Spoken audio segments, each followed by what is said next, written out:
Welcome to cozy mystery stories, where secrets lurk behind the most elegant facades.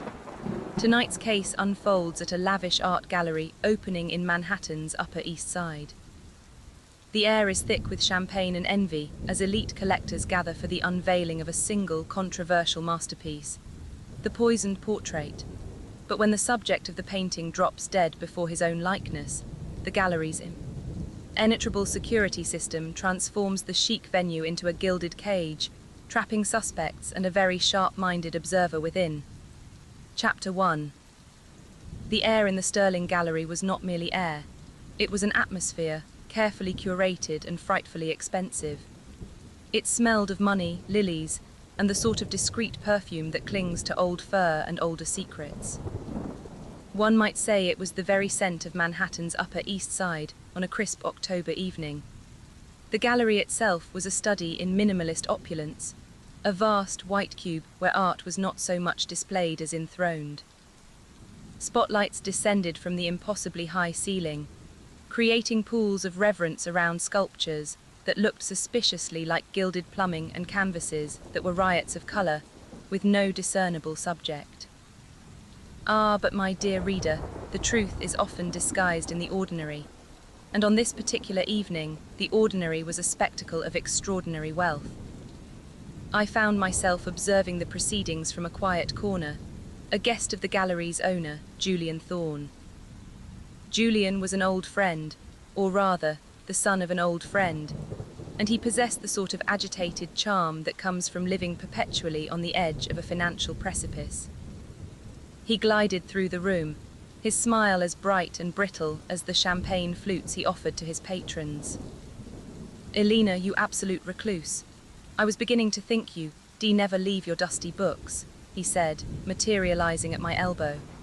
He was a handsome man in that sharp, angular way that suggests both good breeding and poor nutrition. "Julian, my dear boy," I replied, my voice perhaps a little drier than the champagne.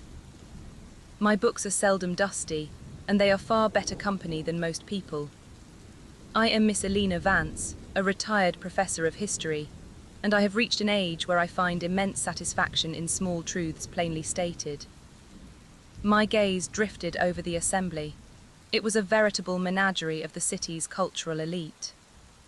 There was Beatrice Vancroft, a dowager of immense fortune and even more immense tonnage, whose face was a battleground between gravity and a very determined surgeon.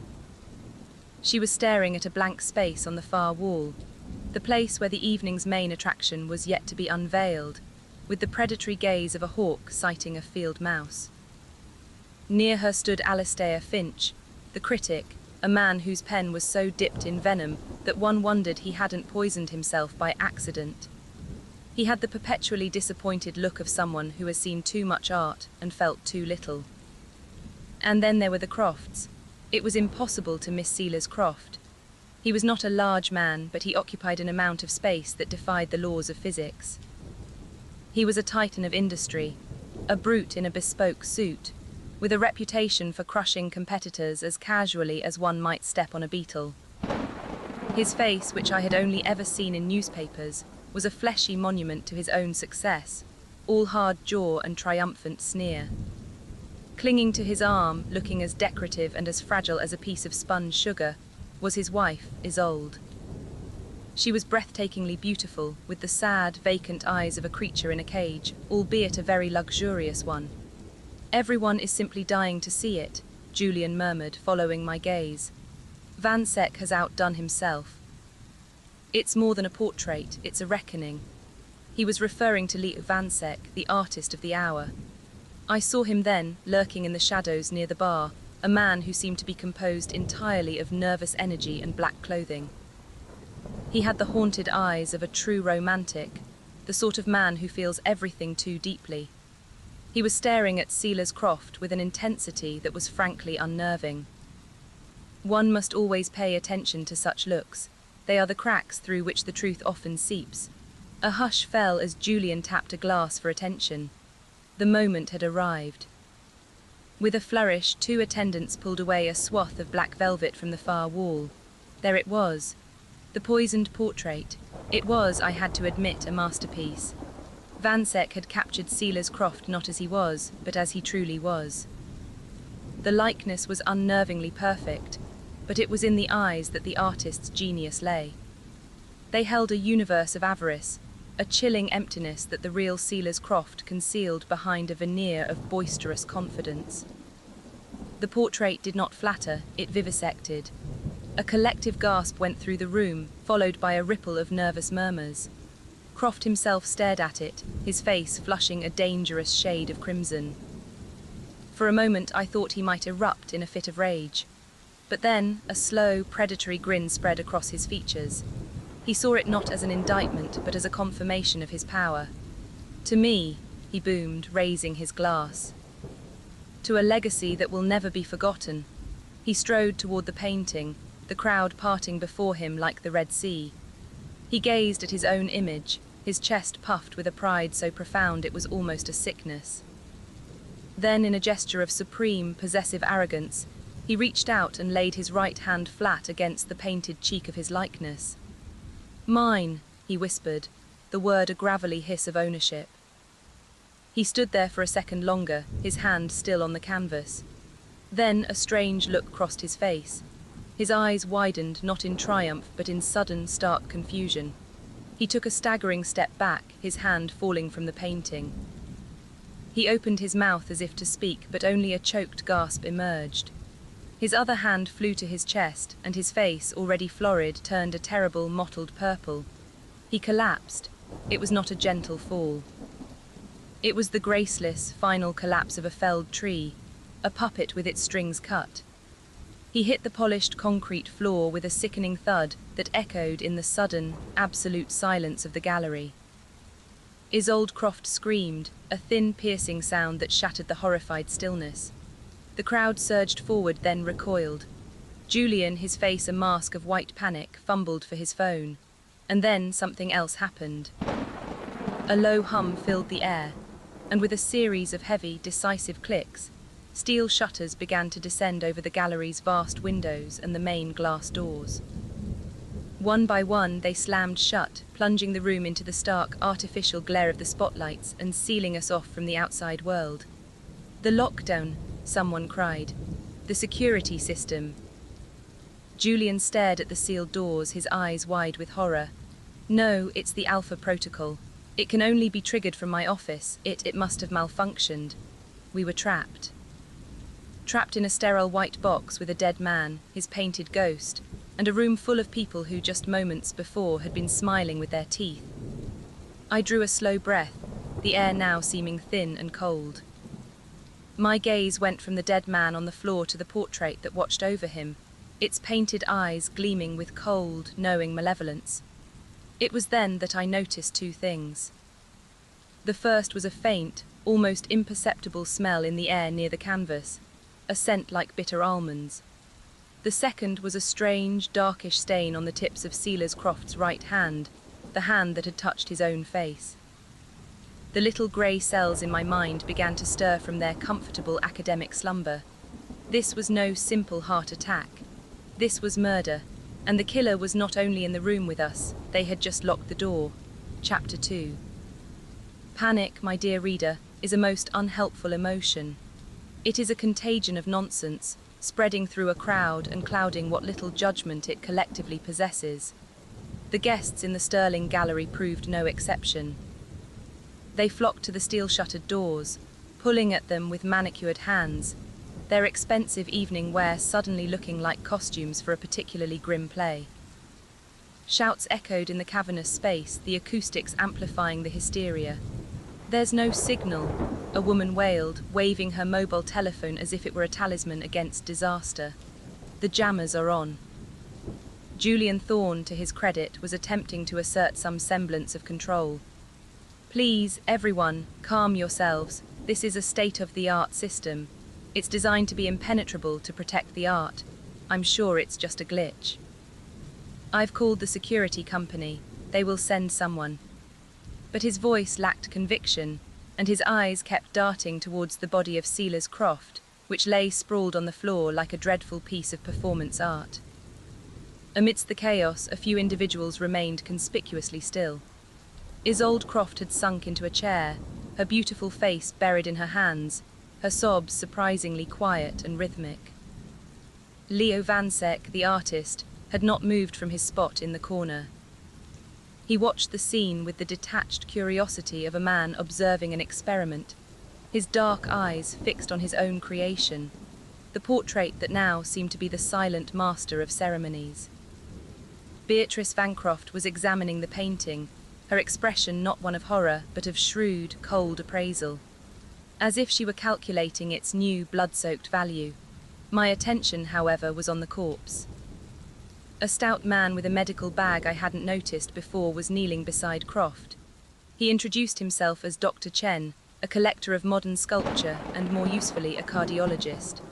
"He's gone, Doctor," Chen announced, standing up and shaking his head. "No pulse. His colouring, it was incredibly rapid. It looks like a massive coronary, but—" He trailed off, looking troubled. "But the smell, Doctor," I said, my voice quiet but carrying in a momentary lull. "Did you not notice the smell of almonds?" Dr. Chen turned to me, his brow furrowed. I did faintly. I thought it might be someone's perfume." "And his fingertips," I pressed gently. "On his right hand." He knelt again, carefully lifting Croft's hand. The tips of the index and middle fingers were stained a dusky, bluish black. He looked up at me, his professional curiosity overriding the ambient panic. "That is highly anomalous. Cyanide, or a derivative of it. A poison that works with terrifying speed." "But how?" His champagne flute sat untouched on a nearby pedestal.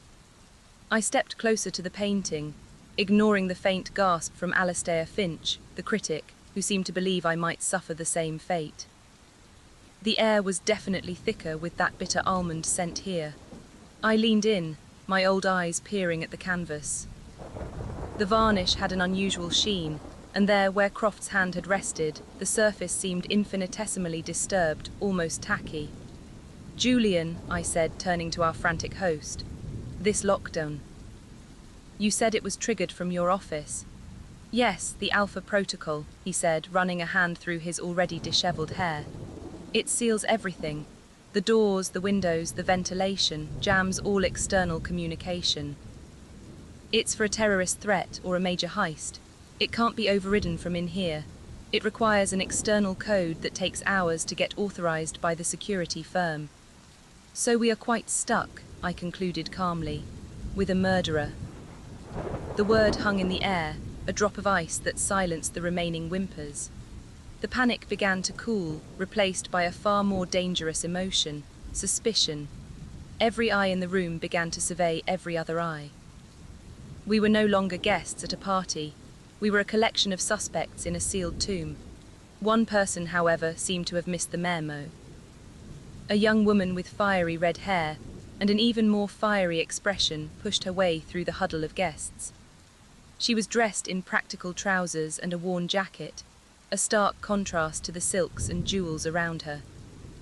She marched directly to the body, her face a mask of cold fury. "Clara," Julian gasped, "what are you doing here? You weren't on the list." "Is he dead?" she asked, her voice trembling with an emotion I couldn't quite place. It wasn't grief, it sounded more like grim satisfaction. "That is my father," she said to the room at large, "and I'm glad he's dead." This, as you might imagine, dear reader, rather electrified the atmosphere.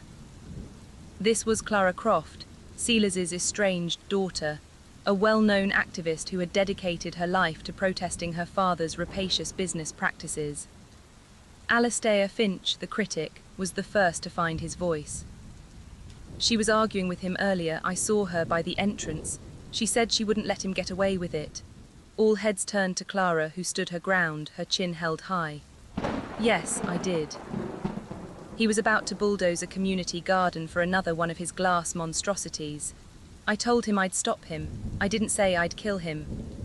"A convenient distinction," Beatrice Vancroft boomed, her voice like gravel. "You crashed the party. You had a public row. It's all a bit too theatrical for my taste." It was then that I decided to intervene. The little grey cells need data, not drama. "Theatrics are often a distraction," I said, addressing the group as a schoolmistress might address a rowdy classroom. The method of murder here was subtle, precise, and required a certain specialized knowledge. Arguing in a hallway is hardly a prerequisite. My gaze fell upon Leo Vansek, who was still watching from the shadows. "Mr. Vansek," I called out, "you are the artist. You are more familiar with this object than anyone. Tell me about the varnish you used." Vansek started as if woken from a dream. He moved towards us, his steps slow and deliberate. He stopped a few feet from the painting, his eyes full of a dark, possessive light. "It is a custom blend," he said, his voice laced with a thick Eastern European accent.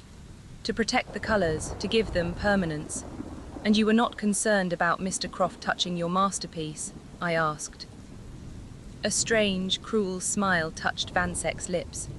"On the contrary, Miss Vance, I was counting on it. His vanity was the one thing in this world you could always rely on." He was wearing thin leather gloves. I had noticed them earlier and dismissed them as an artistic affectation. Now they seemed rather more sinister.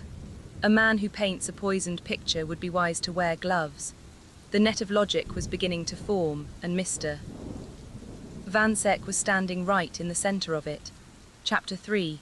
Interrogating suspects in a locked art gallery is a delicate business. There is no quiet room, no comforting cup of tea, no stolid constable taking notes. There is only the pervasive glare of the spotlights, the silent accusation of the art, and the unnerving presence of the deceased, whom the solicitous Dr. Chen and Julian had covered with a velvet rope, divider's tablecloth. One must make do. I decided to begin with the grieving widow. Isolde Croft had been moved to a small white leather sofa where she sat looking exquisitely tragic. Julian hovered nearby, a study in solicitous concern. "Mrs. Croft," I began gently, taking a seat opposite her, "I am so very sorry for your loss." She looked up at me, her violet eyes swimming with tears that never seemed to fall. "He was a great man," she whispered, a line delivered with the unconvincing perfection of a well-rehearsed actress. "He was also a very wealthy man," I observed, not unkindly. "And you, I imagine, are the primary beneficiary of that wealth." Her back stiffened. Julian shot me a look of disapproval. "Elena, really, the woman is in shock." "Grief and finance, my dear Julian, are often intimately acquainted," I said calmly. "Mrs. Croft, did your husband have any health concerns? A heart condition, perhaps?" "He had the heart of a bull," she said, a flicker of something hard in her eyes. "The doctors said he would live to be 100, he was indestructible." She glanced at the shrouded form on the floor, or so he thought. "You were seen speaking with him just before the unveiling," I prompted. The conversation appeared intense. "We were always intense," she replied, a bitter twist to her lips. "Sealers did not do casual. We were discussing my expenses." He felt they were excessive. I felt his cruelty was excessive. It was a typical Tuesday evening for us. She had a motive, of course, the most classic of them all, freedom and fortune. But the method, it seemed too clever for this beautiful, broken creature. Deception requires a certain intellectual stamina she did not appear to possess. But appearances, as we know, are often nothing more than well-designed camouflage. Next, I approached the firebrand daughter, Clara. She was pacing near the sealed entrance, her fists clenched. She was a woman powered by pure, unadulterated rage. "Miss Croft," I said, "your timing was, shall we say, unfortunate. Or fortunate, depending on your perspective," she shot back, her green eyes flashing. "Don't waste your time, Miss Vance. I hated him. I'm thrilled he's dead. I hope he suffers in whatever afterlife he was too arrogant to believe in. But I didn't kill him. My methods are pickets and petitions, not poison." "A poison like this is difficult to acquire," I mused. "It requires specific contacts, or a specific field of knowledge." "Well, I'm an activist and a community organizer," she said with a humorless laugh. "My contacts are for printing flyers and chaining myself to bulldozers. You're barking up the wrong tree." She was either an astonishingly good liar or a woman of principle. I was inclined for the moment to believe the latter. Her hatred was too honest, too out in the open. Murder, in my experience, is a crime that prefers the shadows, and the shadows were where I found Leo Vansek. He was standing before another of his works, a chaotic swirl of black and crimson. "It represents the fall of my homeland," he said without turning around, as if he had been expecting me. "The color of blood and the color of ash." My father was a journalist. He wrote articles critical of the new regime, the one propped up by foreign capital. Capital provided by men like Silas Croft. Here it was, the deep personal motive I had been searching for. Croft's company orchestrated a hostile takeover of your country's primary industries, did they not? He bought our history and sold it for parts, Vansek said, his voice low and guttural. My father was imprisoned. He died there. My family lost everything. I came to this country with nothing but a set of paintbrushes and a memory I could not erase. And a desire for revenge, I finished for him. He turned to face me then. His eyes burned with a feverish light. Revenge is a clumsy word. I prefer justice, poetic justice. He was a man consumed by his own image, so I made his own image his executioner. He paid me a fortune to paint his soul, and I did. Then I charged it with his death. You admit it then? I asked, my voice steady. What is there to deny? He said with a shrug. He touched the painting. The varnish, a special blend, it contained a potent alkaloid, suspended in a solution that allows for rapid absorption through the skin. Odorless, colorless, swift. A masterpiece of chemistry, no. A fitting end for a man who believed he could own and touch anything without consequence. It was all there. Motive, means, opportunity, and a confession. Any police inspector would consider the case closed. He even explained why he wore the gloves. An artist must not be contaminated by his medium, he said with that same chilling smile. And yet, the little grey cells were not satisfied. They buzzed with a persistent, nagging doubt. It was all a little too neat, a little too perfect.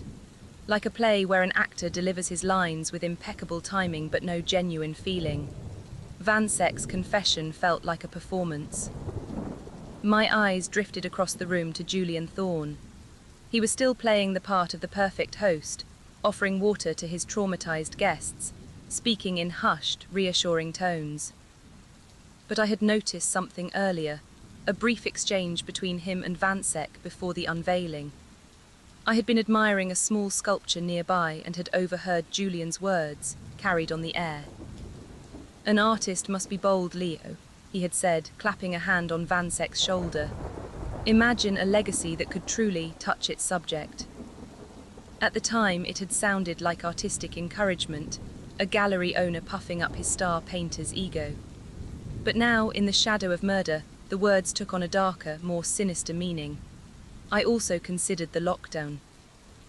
Julian claimed it was a malfunction, yet it had been triggered with uncanny precision, just moments after Croft's collapse. It had served to create this pressure cooker environment, to focus all suspicion inward. And I recalled a stray comment Julian had made to me upon my arrival, something about the crushing cost of keeping the lights on. The struggling gallery owner, the vengeful artist, the dead tycoon. The pieces were all on the board. But I was beginning to suspect they had been arranged by a hand that no one, as of yet, had thought to watch. Chapter 4. The mood in the gallery had shifted from the sharp edges of panic to the dull, heavy weight of resignation. We were a small, unhappy island of humanity, marooned in a sea of white walls and silence. The confession of Leo Vansek had settled over the group, and most had accepted it as the definitive end to the matter. They now simply waited for the ordeal of their confinement to be over. Vansek himself seemed almost serene. He had retreated to his corner, a man who had fulfilled his life's dark purpose and was content to await the consequences. Isolde Croft was dabbing her eyes with a silk handkerchief. Beatrice Vancroft was on her third glass of champagne, looted from the bar. And Clara Croft was staring at her father's shrouded body with a complex expression of triumph and sorrow. But for me, the case was not closed. It was a puzzle with a piece that did not fit. A confession is not always the truth, my dear reader. Sometimes it is merely the most convenient story. I sought out Alastair Finch, the critic, who was sweating profusely despite the gallery's cool temperature. "Mr. Finch," I said, cornering him near a particularly unsettling sculpture of a distorted human form. "You seemed quite agitated earlier. You were quick to point the finger at Miss Croft." "Well, it was obvious, wasn't it?" he blustered, avoiding my eye. "Public confrontation, clear motive." "Or perhaps you were eager to divert attention from yourself," I suggested. "A man like Silas Croft makes many enemies. He was not above applying pressure, was he, to ensure a positive reception for his acquisitions?" Finch paled. He reached into his jacket pocket, his fingers fumbling. "I have no idea what you're talking about. Don't you?" I pressed. "A critic's reputation is built on integrity. A secret, like accepting a bribe to praise a painting one secretly loathes, could be ruinous if revealed. Perhaps Mr. Croft threatened to expose you." He finally looked at me, his eyes full of fear and self-loathing. He was a monster. He paid for my praise and then held it over me like a guillotine. But I wouldn't kill him. I'm a coward, Miss Vance, not a murderer. He was telling the truth. His motive was for silence, not for a very loud and public murder. He was a red herring, and a rather pathetic one at that. My path now led me back to the fulcrum of the entire affair, Julian Thorne. He was standing in his small, glass-walled office at the back of the gallery, staring at the security console. "Any luck, Julian?" I asked, stepping inside. "None," he sighed, turning to face me. He looked genuinely exhausted, a man at the end of his tether. "The security company is working on the override codes, but it could be another hour at least. This is a catastrophe, Elena. An absolute career-ending catastrophe." "Is it?" I asked quietly. "Or is it perhaps an opportunity?" He blinked. "What are you talking about? A man is dead in my gallery." "Yes. And the painting he died in front of, the poisoned portrait, is now the most famous piece of art on the planet. Its value has not just increased, it has become mythic. Its provenance is now written in blood. A collector would pay any price for it." Julian stared at me, his charming face hardening. "That's a rather cynical way to look at it." "I am a historian. I am paid to be cynical about human nature," I retorted. "You told me yourself that you were in financial trouble. Silas Croft was your salvation, but men like him are fickle patrons. What if he had threatened to pull his support? What if you knew that his death, staged in this spectacular fashion, would not only solve your financial problems but make your gallery legendary?" "That's an insane accusation," he hissed, his voice dropping to a whisper. "Vansek confessed. He had the motive, he had the means, he told you everything." "He told us a story," I corrected him. "A very compelling story. But I wonder who wrote the script. That clever poison, for instance. A rare medieval alkaloid mixed with a modern transdermal agent. Where would a poor, reclusive artist get his hands on such a thing? You, however, a man who deals in the world of high-stakes art restoration, who has contacts for acquiring rare pigments and chemicals from all over the world, you might find it easier." His composure began to crack. A tic started in his left eye. "And the lockdown," I continued, pressing my advantage. "It didn't malfunction, did it, Julian? You triggered it yourself from this very console. You needed to contain the scene. You needed to ensure that Vansek was caught, that his confession was heard by a dozen influential witnesses. You couldn't risk him simply slipping away into the night." "Why?" he choked out. "Why would I do that? Because he was your instrument, your paintbrush, if you will. You discovered his history, his deep, burning hatred for Croft. You saw an opportunity. You nurtured his rage, didn't you? You suggested the idea to him, framing it as a hypothetical act of artistic rebellion. Those words I overheard, a legacy that could truly touch its subject. You weren't encouraging him, you were programming him. You provided the poison, you set the stage, and you knew the unstable, vengeful artist would play his part to perfection." Julian Thorne looked at me, and the mask of the charming, beleaguered gallery owner fell away completely. Beneath it was something cold, hard, and utterly without remorse. He had curated a murder. Chapter 5. The time had come, as it always must, for the final unveiling. One cannot have a mystery without the satisfying click of the last piece falling into place. I asked Julian to gather everyone in the main gallery, in front of the portrait that had started it all. They assembled reluctantly, a small tribe of the rich and the resentful, their faces etched with weariness and fear. The body of Silas Croft still lay under its velvet shroud, a grim centerpiece for our final act. Leo Vansek stood apart, his arms crossed, a martyr awaiting his pyre. Julian stood beside me, his face pale but composed, a man playing his last desperate hand. I believe we all owe Mr. Vansek a debt of sorts, I began, my voice filling the silent room. He has given us a confession. A clear and detailed account of how he murdered Silas Croft as an act of what he calls poetic justice. He has told us he mixed a contact poison into the varnish of the painting, knowing that Mr. Croft's vanity would compel him to touch it. I paused, letting the words settle. It is a compelling narrative. It has a beginning, a middle, and an end.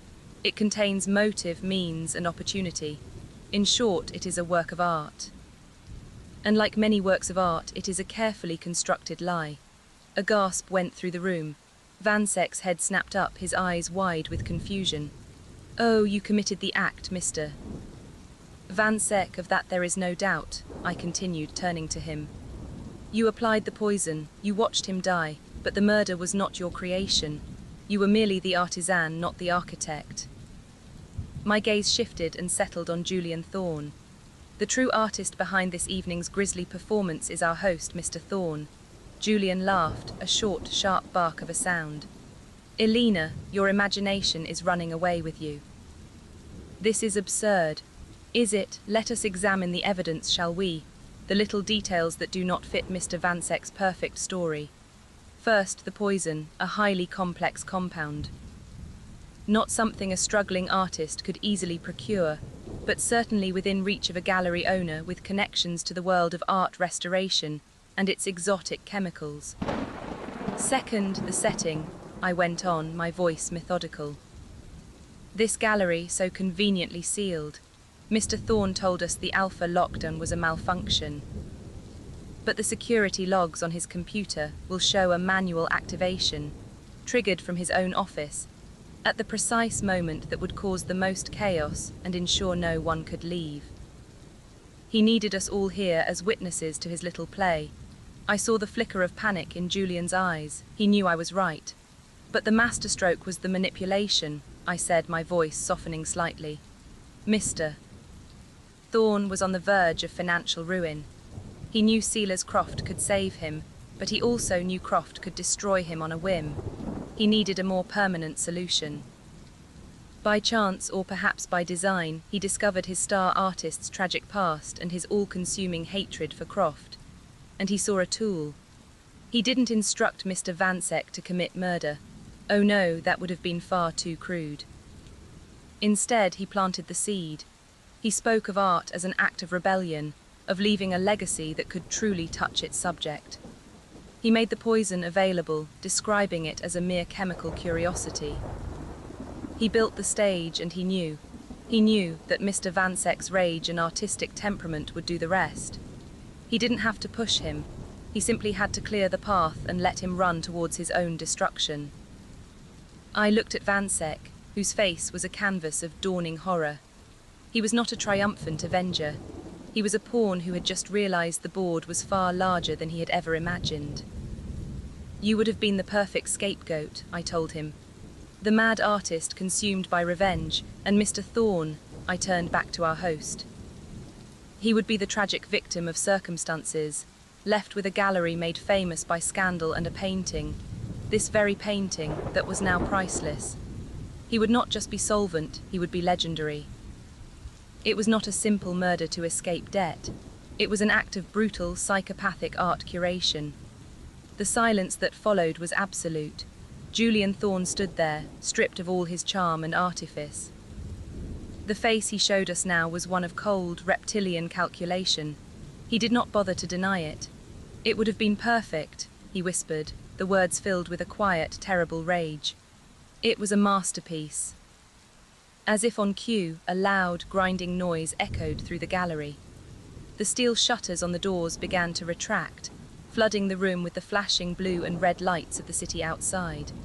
The police had arrived. The sealed tomb was open. Our ordeal was over, but as the authorities streamed in, my eyes were drawn back to the portrait. It hung there impassive, its painted eyes seeming to hold all the secrets of the evening. It was a monument to vanity, a weapon of revenge, and a testament to the terrible, dark art of murder. It was, as Julian had said, a masterpiece, and it was forever poisoned.